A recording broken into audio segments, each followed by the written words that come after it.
ঘরে থাকা চাল আর ডাল ভিজিয়ে মাত্র কয়েক মিনিটেই পিঠে বানানো যায়, না বানালে বুঝতেই পারবে না। এতটা নরম আর এতটা তুলতুলে হয়, একটা কেন 10টাও খেয়ে নিতে পারবে। এখানে মিক্সিং বোল নিয়েছি, এবারে দিয়ে দেব মেজারিং কাপে দিয়ে দেবো 2 কাপ আতপ চাল। এই সেম কাপে দিয়ে দেবো 1 কাপ বিউলির ডাল। এখানে আমি 300 গ্রাম চাল নিয়েছি, তাই এখানে ডালটা দিতে হবে 150 গ্রাম। ডাল আর চালটা 2 থেকে 3 বার পরিষ্কার জল দিয়ে ভালোভাবে ধুয়ে নেব।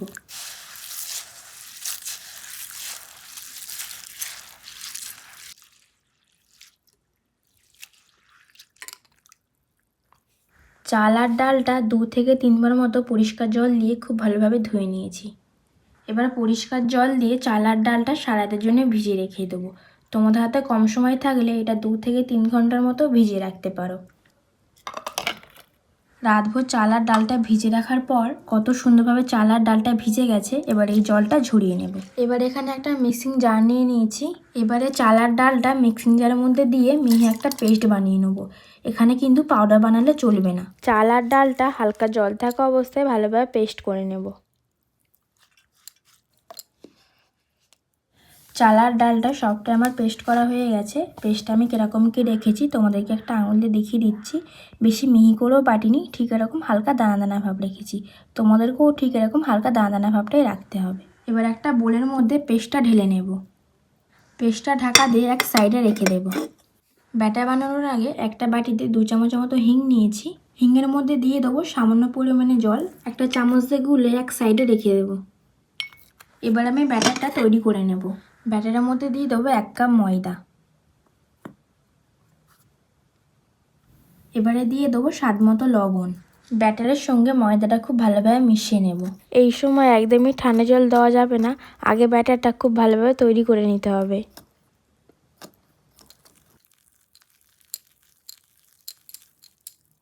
ব্যাটারটা আমার তৈরি হয়ে গেছে। ব্যাটারের মধ্যে দিয়ে দেবো উষ্ণ গরম জল।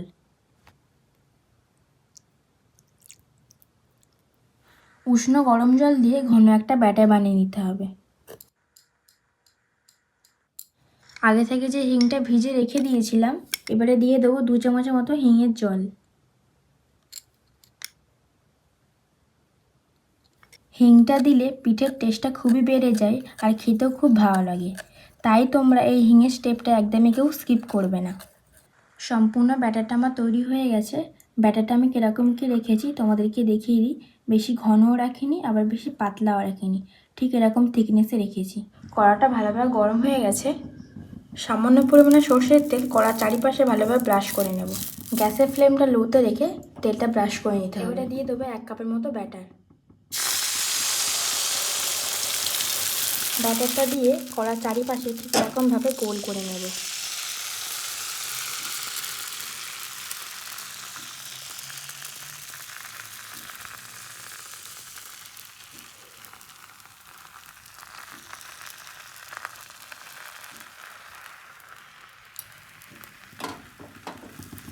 এক মিনিটের মতো ঢাকা দিয়ে এটা ভাপিয়ে নেব।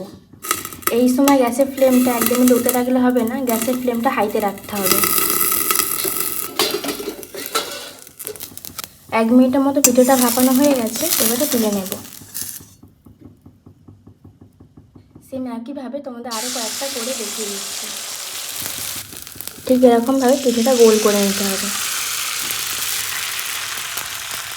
1 মিনিটের মতো পিঠেটা ভাপানো হয়ে গেছে, এবারে তুলে নেব।